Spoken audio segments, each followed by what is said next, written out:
Hi guys, હું ફરજાનાબેન દસારિયા ડ્રેજન tour ક્લાસમાંથી. ઘણા બહેનોના મને ફોન આવે છે, ઘણા બહેનોના મને કોમેન્ટ આવે છે. બહેનો એવી કહે છે કે બેન મને તો ગાડી નથી આવડતી, મને તો બેલેન્સ કરતા નથી આવડતું, બરાબર.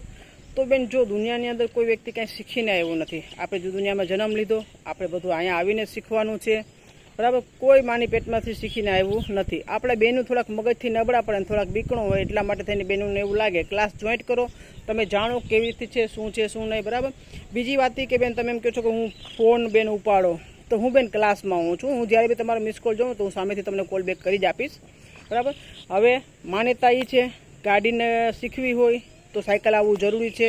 હું એમ કહું છું કે ના, જરૂરી નથી. એનું કારણ તમને કહું કે બેન સાયકલ જે છે ને એ પગના પેન્ડલથી ચાલે છે, ગાડી જે છે એ લીવરથી ચાલે છે, બરાબર.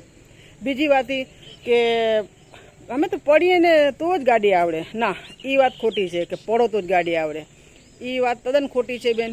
કેમ કે આપણી ક્લાસની અંદર હમણાં લગી આ ઇન્સ્ટાગ્રામની આઈડીમાં જેટલા પણ બહેનો છે તેને તમે પૂછી શકો છો કે કોઈ બેન પડ્યું નથી.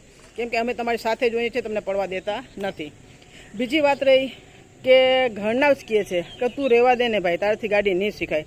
તો ખરેખર મારું બે હાથ જોડીને એક રિક્વેસ્ટ છે કે ઘરનાઓને તમે ડિમોટિવેશનમાં કરો, મોટિવેશન કરો. એવું જરૂરી નથી કે તમે ક્લાસ જ જોઈન્ટ કરો, બરાબર. હું આ ઉપદેશ તમને ક્લાસ માટે થઈને નથી આપતી કે તમે મારી ક્લાસમાં જોઈન્ટ થાઓ. મારે કહેવાનો મતલબ એ છે કે ઘરના લોકો ગમે એ કામ માટે થઈને લેડીઝને મોટિવેશન કરશો ને તો લેડીઝ મોટિવેશન થશે. બાકી તમે ડિમોટિવેશન કરશો, જસ્ટ વાત કરું કે બટાકાનું શાક બનાવ્યું, તમે એમ કહેશો હા બહુ સારું બનાવ્યું છે, તો કાલે એનાથી વધારે સારું બનાવવાની કોશિશ કરશે, બરાબર. તો લેડીઝને ખરેખર વખાણની જરૂર હોય, મોટિવેશનની જરૂર હોય. તમે બહેનોને મોટિવેશન કરો, બરાબર. જે ક્ષેત્રમાં બેનને શોખ છે તેમાં આગળ વધાવો. તો અમારી બહેનો બધે ઠેકાણે આગળ વધે એમ જ છે. કોઈ દુનિયાની અંદર શીખીને આવ્યું નથી. આપણે દુનિયામાં જ બધું